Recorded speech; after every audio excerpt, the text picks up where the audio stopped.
So what's going on right now in Syria is the maneuvering. The Iranians want to inherit the territory that's going to be lost by ISIS. They showed that by launching rockets today over Iraq into Syria, ostensibly at ISIS as retaliation for the terror attacks, but really a demonstration to Saudi Arabia, the Sunni Arabs, and everybody in the region of their reach. The Iranian objective is to inherit the territory of ISIS, which gives them control of the entire northern part of the Middle East, from Iran through Iraq, through Syria to the Mediterranean. The Persians have not had that in 2,000 years, and it is within their grasp. So the Russians, the Iranians, the Syrian regime are all on one side, and the maneuver is to make sure they get the territory that ISIS loses. Our interest is to make sure that doesn't happen. Once ISIS is defeated, and it will be defeated, the only question is when. It should be sooner rather than later. But once it's defeated, it will leave a power vacuum, and Iran and the Assad regime and Russia and Hezbollah will move to try and fill it. Israel is now reportedly using European states that have relations with Iran to convey the message that Israel will not tolerate continued arming of the Lebanese terror organization. In response, the leader of Hezbollah, Hassan Nasrallah, is responding with his own threats. ويجب أن يعرف العدو الإسرائيلي أنه إذا شن حربا إسرائيلية على سوريا وعلى لبنان فمش معلوم القتال يبقى لبناني إسرائيلي أو سوري. تفتح الأجواء لعشرات آلاف بل مئات آلاف المجاهدين والمقاتلين من كل أنحاء العالم العربي والإسلامي ليكون. The terror leader's words raise red flags for a few reasons. The main ones being that Hezbollah indeed has many fighters active in the Syrian civil war where they've been fighting for the Assad regime. The second is because Iran just gave the terrorist group around $70 million to pay salaries, as well as weapons that reportedly can hit anywhere in Israel, with more of both promised to be on the way.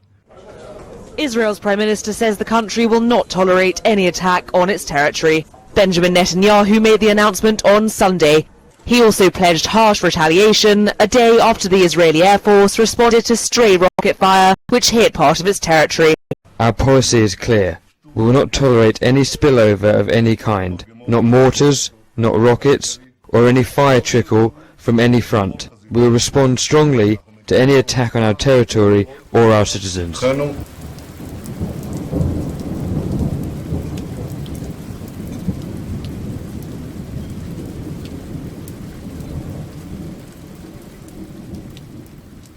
A third day of Syrian stray fire hitting Israeli territory in what seems to be a recurring trend of rocket fire and retaliation.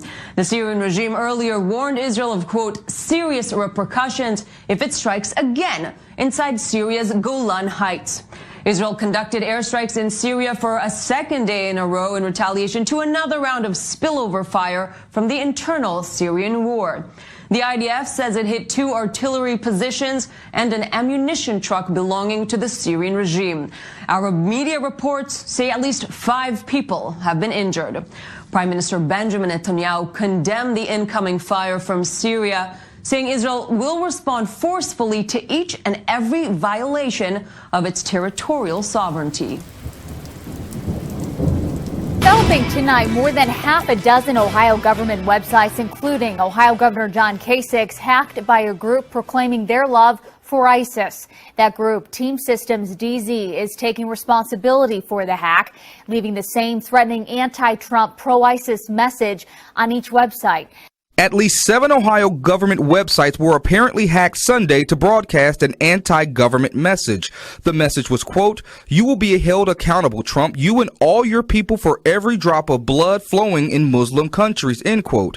It also included the phrase, "I love Islamic State." Some of the affected websites include the Ohio First Lady's Office, the Department of Rehabilitation and Corrections, and the Ohio Office for Workforce Transformation. Ohio Treasurer Josh Mandel posted a screenshot in this tweet about the alleged hack on Sunday morning, which says, "Ohio Department of Corrections website right now. This is what you see. Wake up freedom-loving Americans. Radical Islam infiltrating the heartland." and we've reached out to a number of those agencies to see if we get any comments. Right now, we're just awaiting their responses. Also, that spokesperson who I spoke with says that the affected servers were taken offline, so right now they are just restoring and looking to investigate how all of this happened. Montgomery County, a decal on deputy cars will be removed by the end of the week after concerns it's violating the First Amendment. The decals show a short Bible verse that reads, "Blessed are the peacemakers." The Freedom from Religion Foundation wants it removed immediately. Someone locally contacted the organization to share their concern. It is a serious issue. It's a constitutional matter. It's not merely, a matter of opinion. Certainly, citizens will have different opinions on whether the decals are a good idea or not. But as a constitutional issue, it's pretty clear that the government can't take sides or promote any religious message. The sheriff tells us the decals were donated to the department. He says they were put on the cars to honor the law enforcement during National Police Week.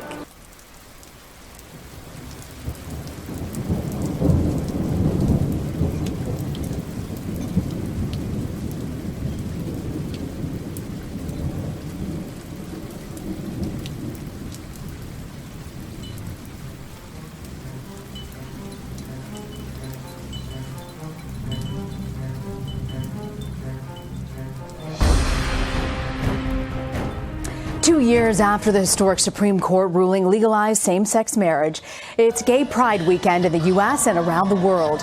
There were marches in France, Mexico City, Serbia, the Philippines, and dozens of other places. From coast to coast, Pride marches went beyond the festive to the political. Hey! Donald Trump has got to go! In Minneapolis, police officers were allowed to march in this year's parade. In San Francisco, crowds celebrated political gains like same-sex marriage, while some marchers expressed anxiety that President Trump could roll them back. President Trump's stance on LGBTQ issues is unclear. Critics point out his administration has blocked the Obama-era protection for transgender students from discrimination, and he has not yet recognized June as LGBTQ Pride Month. In New York, protest groups led the parade, highlighting issues like gun violence, mass incarceration, and health care. How is the tone of this year's march different from previous years? This year, a lot of the gay community's nervousness about losing gains that we've made in the last few years is more on the surface. Liberal California is unhappy with some of its conservative sister states. It's banned state-sponsored travel to Texas, Alabama, South Dakota, and Kentucky, with North Carolina, Mississippi, Kansas, and Tennessee already on the list. These sanctions of sorts are bringing up some interesting historical memories.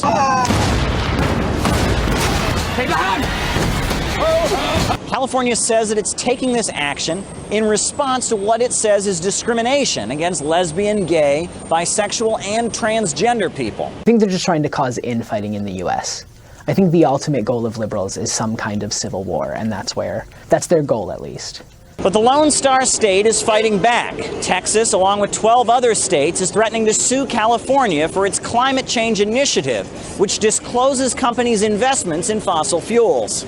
Now, the governor of California has announced that he's ready to fight against the Republicans in D.C. California and other states and other provinces throughout the world will step up. There's already been talk of a Cal exit, or this liberal state behemoth breaking away from the rest of the country. Things seem to be escalating right now in a war of words between the conservative forces and California. California is more to the left of the Trump agenda, of the nation. So right now, California is one of the more progressive states in this country. And not to be outdone, a few Texans are now raising the idea of secession and raising the Lone Star flag once again. We are advocating for Texas leaving the Union. We've been doing this now for well over a decade.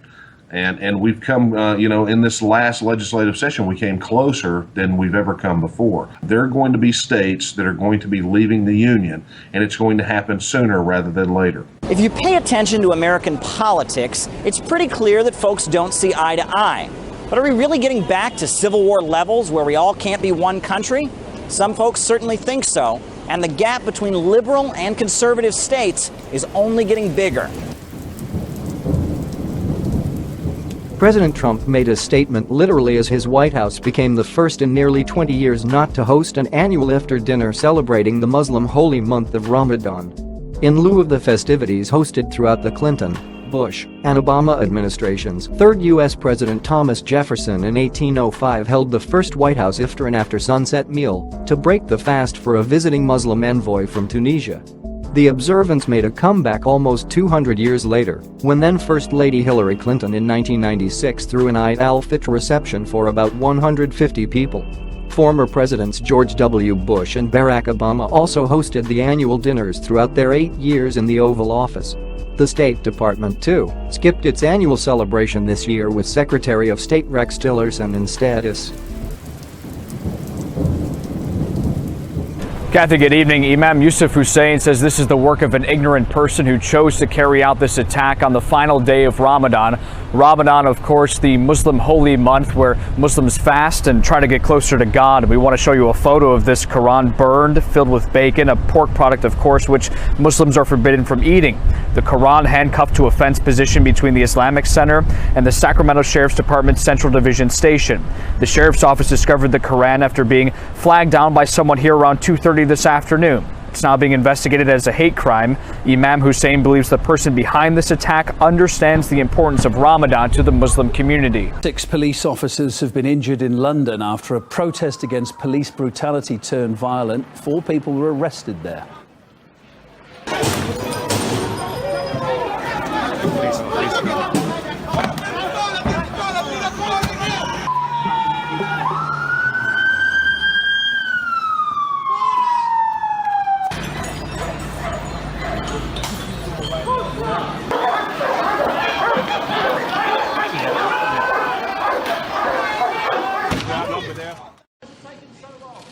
2 weeks after the talks began, a political deal could be on the cards in the UK. The leader of Northern Ireland's Democratic Unionist Party is back in Downing Street today, with indications that Prime Minister Theresa May is close to striking an agreement to prop up her minority government. Lies the agreement between ourselves and the Conservative Party. It's taken a very long time. What have you been holding out for? What's in this deal? Well, as the Prime Minister herself has said, the deal will be public, it'll be totally transparent, and once we conclude the deal, that will happen. The DUP became crucial for May after she lost her parliamentary majority in a snap election on June the 8th, a failed attempt at strengthening her hand in Brexit negotiations. Some Conservatives have voiced unease over a deal, saying it could put at risk Northern Ireland's 1998 peace accord. Theresa May is laying out the post-Brexit settled status that will be offered to EU nationals in the UK. Brexit Secretary David Davis says details of the plans will be set out in a 15-page document on Monday. It comes after EU leaders reacted dismissively to outlines of the proposals last week. Mr Davis has tried to reassure the 3.2 million EU nationals in the UK that they will effectively have the same rights as British citizens. Theresa May's offer on residency rights was branded a first step but not sufficient by the President of the European Commission, Jean-Claude Juncker, at an EU summit last week. Several skateboarders in Brazil have been injured after a car ploughed into them. The incident took place on the streets of Sao Paulo on Sunday during a gathering to celebrate World Skateboarding Day. Police say the driver of the black Ford who fled the scene has not yet been identified. Those hits are said to have suffered only light injuries. I'm taking some because... Panic on board a Colombian tourist ferry as it sinks while crossing the Peñol Guatapé Reservoir. At least 6 people died and 31 are still missing, despite motorboats rushing to help the terrified passengers. Around 120 were rescued. Witnesses were impressed with the speed at which other boats went to help. All the boats that were here started dashing out to get to the people, and they brought some back who looked in really bad shape. Of course, out of desperation, the people climbed on top of each other to try and get out. So there were a lot of injured people, battered, I'd say, and we saw how they brought out several who were unconscious. Members of Colombia's Air Force were also mobilized and appeared quickly at the scene.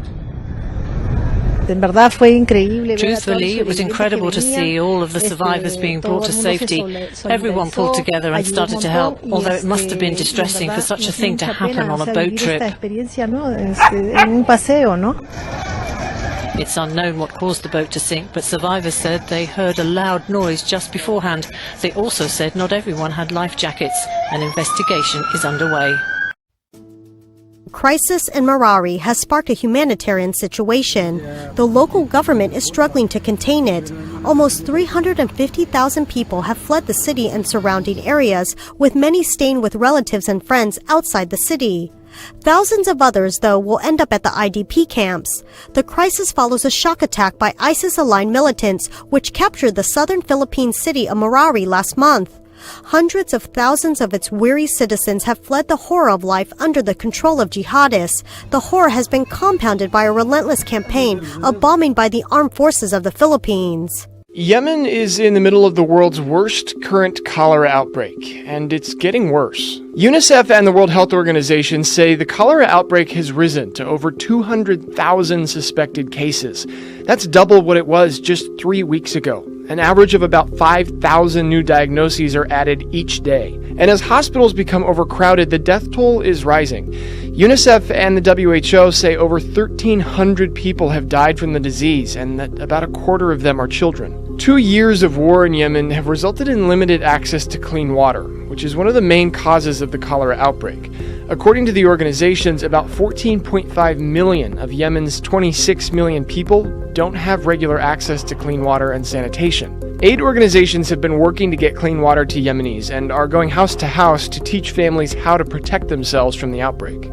If you're a frequent flyer who loves to read, listen up. The Transportation Security Administration could start flipping through your reading material. Right now, only a small number of airports have seen any changes as part of a test program. TSA agents at those airports have asked some travelers to take out any books and magazines they may have in their carry-ons. While the TSA has found weapons hidden inside books before, the move might have more to do with books and screening equipment. A lot of books, or even just one book in an overstuffed bag, can make it difficult to differentiate items in luggage x-rays. Agents could also ask travelers to remove any food in their carry-ons for the same reason. But the move hasn't sat well with some, including the American Civil Liberties Union. It says the policy raises privacy concerns. Department of Homeland Security Secretary John Kelly said the new policy would likely go nationwide, but they're trying to find the method that is easiest for travelers.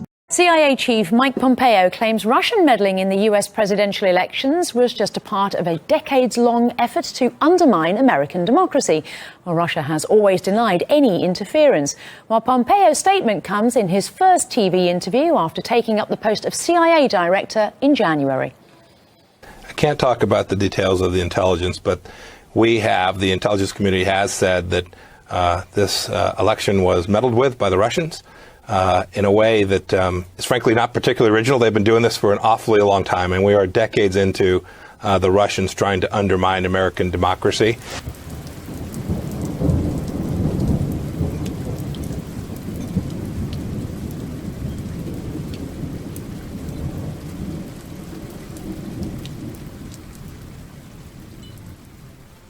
In your latest note, you have pretty bearish headlines, to say the very least. The next decline you see in assets, you're calling it epic. So tell me about the levels you expect and why you're making this call. Well, I think we had more than 8 years bull market, and the Nasdaq is being driven by very few stocks. That's usually, and there could be exceptions, but usually it's not a particularly healthy sign from a technical point of view, and the valuations are very high.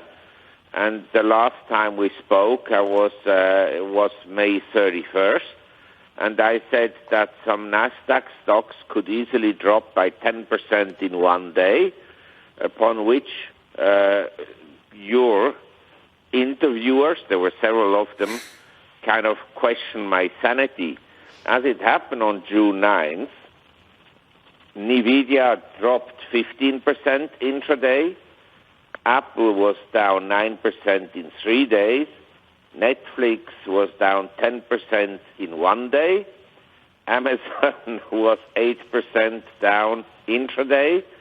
Facebook down 8% intraday, but it fully recovered.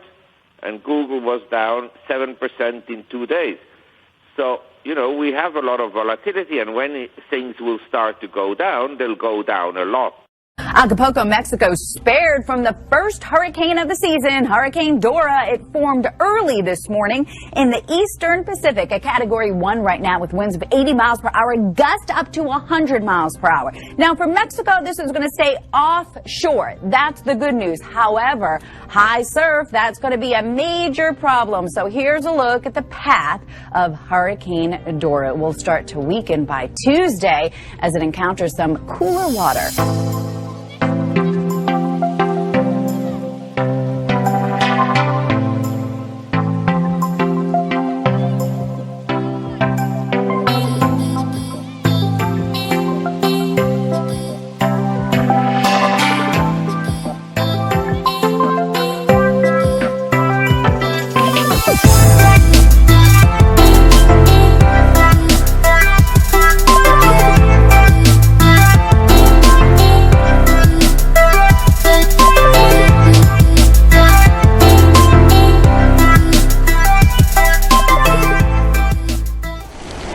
A wildfire has forced more than 2,000 people to flee homes, campsites and hotels in southwest Spain.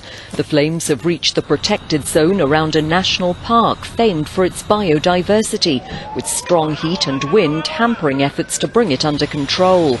The blaze broke out on Saturday night near Huelva in the Andalusia region and may have been started deliberately, according to Spanish media reports. The mass evacuation came as Spain seeks to avoid the human tragedy seen in neighbouring Portugal, where a forest fire claimed over 60 lives last week. Fears are growing for the Doñana National Park, a UNESCO World Heritage Site that's home to numerous endangered species, including the Iberian lynx and the Spanish imperial eagle. Sit. Sit. Daisy, sit. Good girl, Millie. Daisy, do lie down. Daisy, sit. Good girl, Millie. Daisy, do lie down. Daisy, sit. No, sit. Good girl.